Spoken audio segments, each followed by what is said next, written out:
Welcome to the Bethel Church Sermon of the Week. We hope you enjoy this message by Pastor Bill Johnson. For more information about this podcast and other resources, visit ibethel.org. Well, welcome. Glad you showed up. And we're going to take some time to pray for folks. We want to pray, give some special attention towards those who already know that you suffered the loss of your home. And we also want to pray for those who don't know yet. We're locked out of our area. We can't go back in, but I was able to get a little sneak peek yesterday, and our home is safe. Actually, when I was in England and received word, of course, of the firestorm that we're experiencing, and was notified that our house is probably gone. And on one of the multiple flights that I had getting home, I was able to get online during the flight and got a notice from Benny that it was still there. So obviously we're grateful and thanking the Lord for that. It's a strange tension that we're in because we do rejoice with everyone who rejoices. And don't ever let, I want to say this in the most encouraging way. If you have joy over a situation, don't ever let somebody else's loss rob you of your joy. However, also do not abandon your privilege to stand with them in their loss and actually weep with those who weep. Because there's a moment for your own personal joy, but there's also the big need of the hour is just the pain of people around us. And to give adequate attention to that. In your heart, remain thankful. If your home was spared or situation was spared, remain thankful. You don't ever have to feel guilty because you have that. It's not that some are blessed by God and others are cursed. This whole thing, for several days now, we've heard and seen the voice of the devourer. You're about to hear the voice of the restorer. And that is going to capture the attention. This will last for days. That will last for years. And it's going to capture the attention of the region because the Lord will demonstrate Himself strong. And so we don't want to miss our chance, though, to just love and serve people. And, if somebody's struggling with, why did this happen? I get that. I have zero answers on that kind of stuff. I just know that God didn't do it. It's the only thing I know, and He's not the one who destroys. The Bible says that Satan came to kill, steal, and destroy. So this fire is the fingerprints of the enemy's work, not Jesus. He is the restorer. When the disciples wanted to call down fire on a city, their misuse of fire, Jesus said, "You don't know what spirit you're of." He was identifying. He said, "The Son of Man didn't come to take life, He came to give it." So those are the standards we live by. So I don't always understand what happened or why, but I do have a confidence. I rest in the goodness of God. I came home, honestly, ready to be with you today, just to be able to say, you know what, let's just celebrate the goodness of God. We lost, stuff was in our house, but let's celebrate the goodness of God. We got the good news, ours was spared. And I'm very thankful when others close to us actually lost theirs. But never do I want my own personal joy to rob me of the chance of just listening to the pain of another person. I don't need to demand them to come to my level of hope yet. That'll come. All we want to do in this moment is just serve and to care for, pray for those who have suffered loss. And that's the big deal. And, it's a crazy thing. When you have experiences like this in life, we know of some of our military that come home from and just struggle sometimes for years with what they dealt with.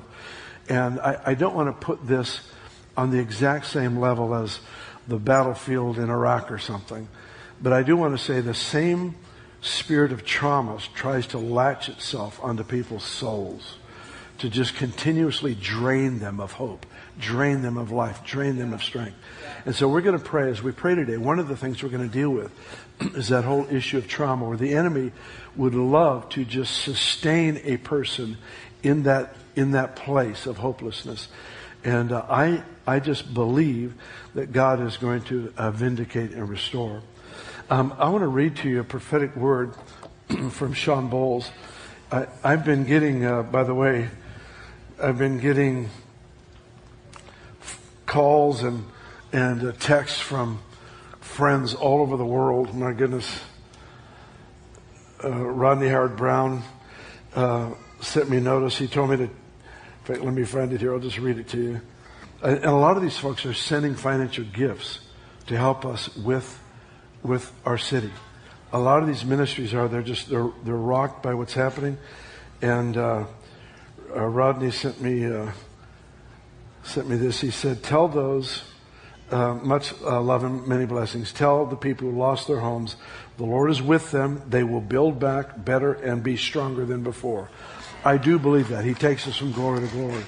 And so we've got Rodney, and we've got Benny Hinn has become a friend, and he has written, and he and their teams are praying. We've got Cindy Jacobs has contacted us. Their army of warriors are praying. They've sent us videos. I've received videos of congregations and conferences in Singapore with video on their big screen of the fires here, and they are calling out to God for His solution here.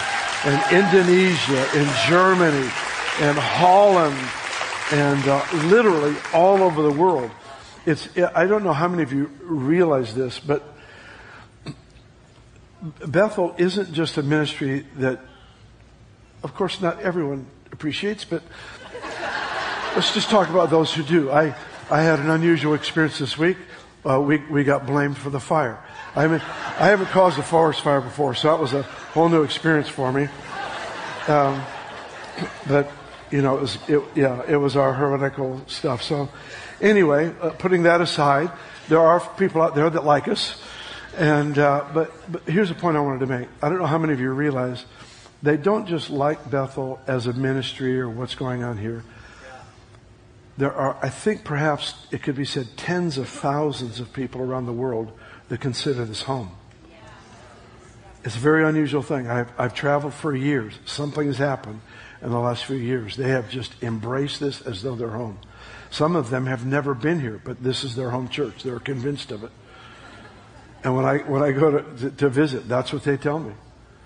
And so these people are, one group wrote me, they've called it 10-day fast. Their whole group, they're just fasting for 10 days. And they're praying for God to have mercy on this city and for just the gospel to triumph once again. And it's just a wonderful thing to see all these people that are very dear friends, and some of them I don't know well. Some of them very good friends. Mahesh Shavda, Mahesh and Bonnie, they are the prayer warrior-y people of the USA, and they are crying out to God for us on our behalf. And Peter McHugh, a dear friend in Melbourne, Australia, Mark Sharona in Florida, and they're just all over. Cheon, of course, and Randy Clark, and all these people. Leif Hetland led a crowd of 1,000 Norwegians in Norway crying out for God to bring breakthrough here. So we got the Norwegians covering us. We've got the Indonesians. They're just everywhere.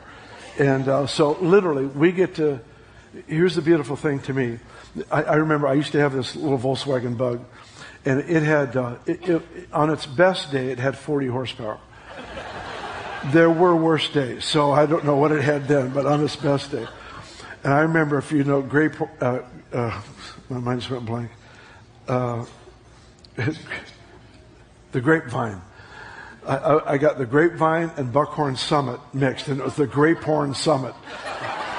If you've ever been over Grapevine going into LA, I would drive that little car put up this steep mountain, and a big old semi would pass me, and I would just pick up speed just because he passed me. He sucked me right into his draft, and I just found myself going faster. So I'd get behind these big old semis that are flying while I'm just putting down the road. And we've got some big old semis that are praying for us.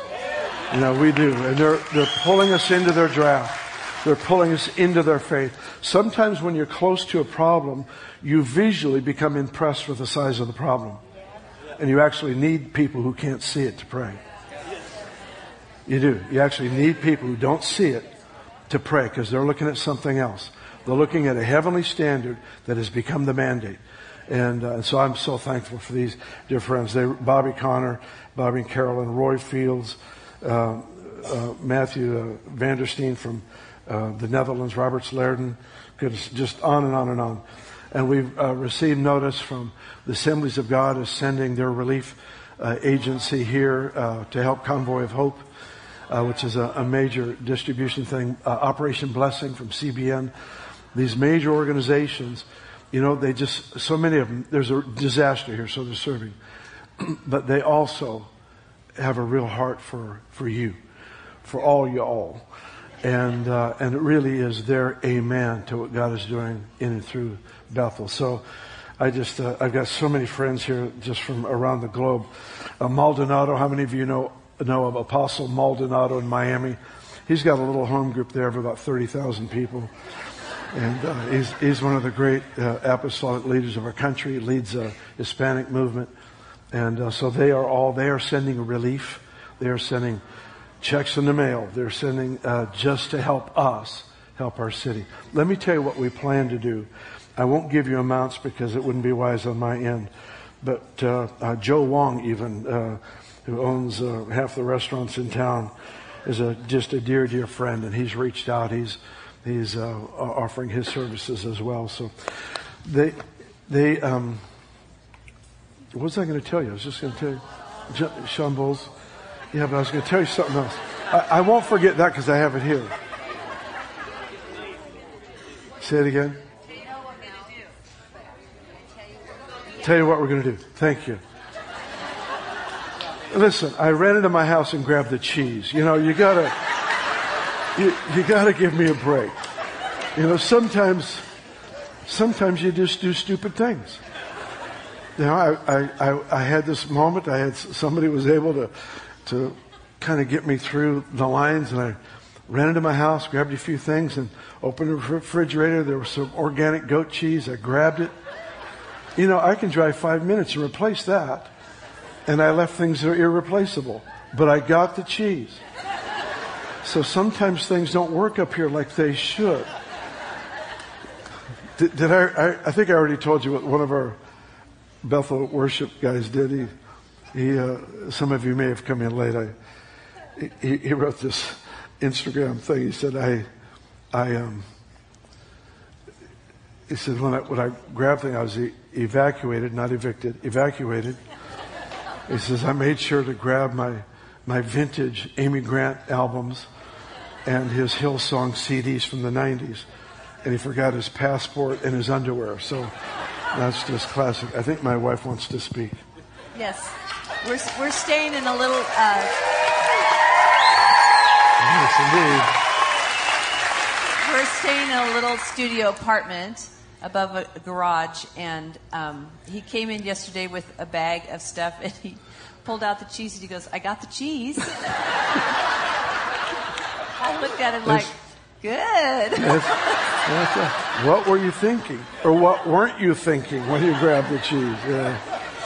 I mean, I right now can think of so many things I walked past to get the cheese. That just would have been so much smarter to grab. Comfort, yes, I was looking for comfort. That's what it was. Thank you, Kathy. What we're going to try to do is we're going to be serving every family, I believe, every family that suffered loss in our whole region. And the amount of what we're able to do, of course, is still up in the air. But the offering we're going to receive in a moment, the offering is to enable us to do just that. And let me read this word from Sean Bowles, since I started on that train about 3 hours ago. It's a tremendous word. He's such a dear friend, and he loves Bethel so much. And I am so indebted to him, so thankful. I'm writing this as a fire is out of control in one of my favorite places. I'm so saddened, praying for those who are suffering. Action through prayer and relief is needed. But I also want to draw a spiritual picture for your faith as you pray. 10% of the city of Redding, California, attends Bethel Church with Pastor Bill Johnson. The church has had an impact not only on its own city, but also different nations, as Bethel has inspired churches around the world. Right now, Bethel's own church building is being threatened as well as thousands of houses, companies, hospitals, schools, farms, and other important things. By the way, it's the reason it couldn't be a evacuation center at the beginning, because we're not qualified. And we only have one road coming in and out, and it makes everyone here, it's a dangerous situation. Since the fire's turned the other way, now we're good. All right, but just so people know that. I'm urging you to pray for this great city, the surrounding towns, Shasta, Whiskeytown, among others, and the prayer of Romans 8:28. We know that all things work together for good to those who love God, to those who are called according to His purpose. Before the greatest modern outpouring for charismatic and Pentecostalism, there was a great earthquake in San Francisco. It devastated the city, and believers began to pray and act. Some interpreted it as the voice of God wanting to wake up people to conviction. Others felt it was the enemy releasing hell because he knew heaven was about to visit and bring in more salvations than the world had seen in this generation. Here's an example from the earthquake. At 5:12 a.m. on the morning of April 18th, 1906, San Francisco, California was struck by a deadly, powerful earthquake. Most seismologists believe the quake exceeded 8.0 on the Richter scale. Though it only lasted between 45 and 60 seconds, the earthquake and subsequent shockings left over 3,000 people dead, destroyed 28,000 buildings, rendered over 250,000 people homeless. It's called the San Francisco earthquake. The devastating disaster caused panic throughout Southern California, and the saints of the newly formed Azusa Street Mission, who viewed the convulsions as a sure sign that God was going to pour out. So they took it as a sign. I'm going to use different language. These are the labor pains. It's not caused by the Lord, but the Lord always has the last say. He always has the last say. So here's the rest of Sean's word. All Christians began to see the opportunity to love and to help drown out fear. So they escalated evangelism, and Christians were the first responders all around California for relief. This was the stage that was set right before the next great awakening of America. This started in 1908 through many movements, most notably the Azusa Street Revival. Before God moves in power and might, we have seen a pattern in many revivals or waves of a pre-action on the earth. Depressions, natural disasters, wars, rumors of wars. Almost every time a whole region gets hit by something natural, man-made or enemy-initiated, the glory of God follows shortly after in unprecedented ways. I believe that what God will do in Redding shortly after this terrible week will be historic for the church at large and will help to bring about a window of evangelism and ingenuity to the church that will come across media, both Christian and secular. Breakthrough is imminent. Say that with me. Breakthrough is imminent. Ooh. Let's pray in the moment for the beautiful lives, the identity of the towns that are suffering, the resources for rebuilding, the state and national response. But let's also believe in faith that Redding in particular just got its next guaranteed installment of glory that will be exported to the nations.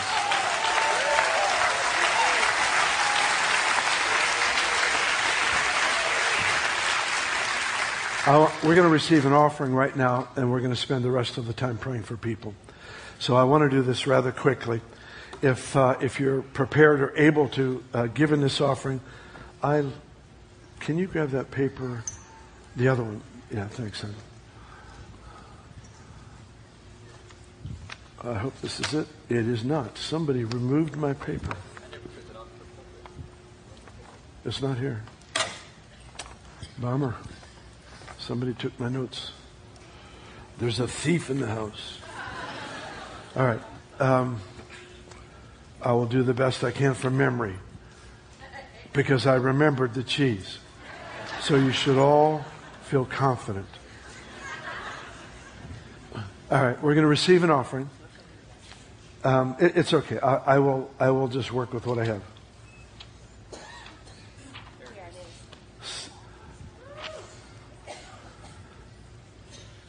God knew that my memory was not trustworthy. And he's making that decree before everyone. So, all right. Here it is. We're going to receive an offering. And for those who may be guests, anytime we receive an offering like this, even though we may have expenses in making it happen, we never take anything out of the offering. We always give 100% and sometimes maybe 110% as we'll add to it out of our own mission here. Special offering is for those who have lost everything. We plan to help to give everyone who lost everything something to help them just getting their personal lives back together. And we have the text to give method is usable for everyone. You need to put in the amount, then put the word Bethel, space, put car fire as one word. Car, two R's, and then whatever the amount is, put that in there. For our international guests, text to give doesn't work for you. So if there are international guests that want to give and want to do it online, then you can email giving@bethel.com. The word giving@bethel.com. All right? Beautiful. Thanks for listening to the Sermon of the Week. This weekly podcast is now being translated to several languages. Visit podcasts.ibethel.org.